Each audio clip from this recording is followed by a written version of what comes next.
চেতন সাকারিয়ার সাথে মুস্তাফিজুর রহমানের সম্পর্কটা দারুণ।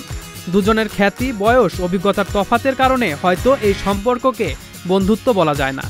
চেতন সাকারিয়ার জায়গা থেকে যদি বলতে হয় তাহলে সম্পর্কটা ছাত্র শিক্ষকের। এবারের আইপিএলে সময়টা মোটেও ভালো যায়নি মুস্তাফিজুর রহমানের। দিল্লি ক্যাপিটালসের জার্সিতে শুরুর দিকে ম্যাচে সুযোগ পাননি। এরপর একাদশে সুযোগ পেলেও নিজেকে মেলে ধরতে ব্যর্থ হয়েছেন দাফিজ। খুরুচে বোলিংয়ে 2 ম্যাচে শিকার করেছেন মোটে 1 উইকেট। তবে জাতীয় দলের ব্যস্ততার জন্যই আগেভাগে আইপিএলের পাট চুকিয়ে দেশে ফিরে এসেছিলেন মুস্তাফিজ। তবে বাংলাদেশের এই কাটার বিশেষজ্ঞ পেসারকে গুরুর মতোই দেখছেন চেতন সাকারিয়া।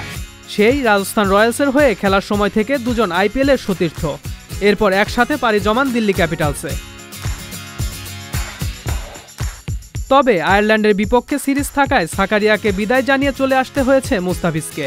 জাতীয় দলে খেলার জন্য আইপিএল ছেড়ে দেশে আসা মুস্তাফিজ ইনস্টাগ্রামে লিখেছিলেন, এখন জাতীয় দলের সময়, ইংল্যান্ড যাচ্ছি, আয়ারল্যান্ড ও বাংলাদেশের মধ্যকার ওয়ানডে সিরিজের জন্য।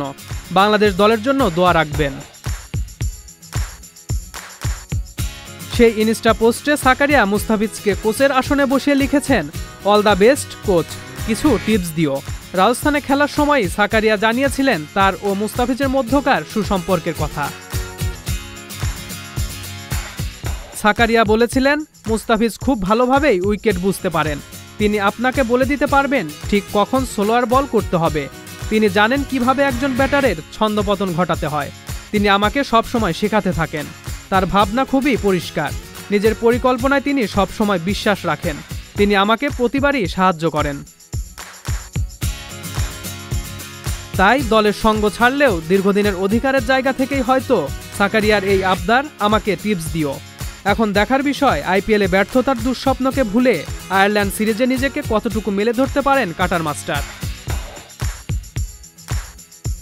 সজল খান, মহাজন আইটি।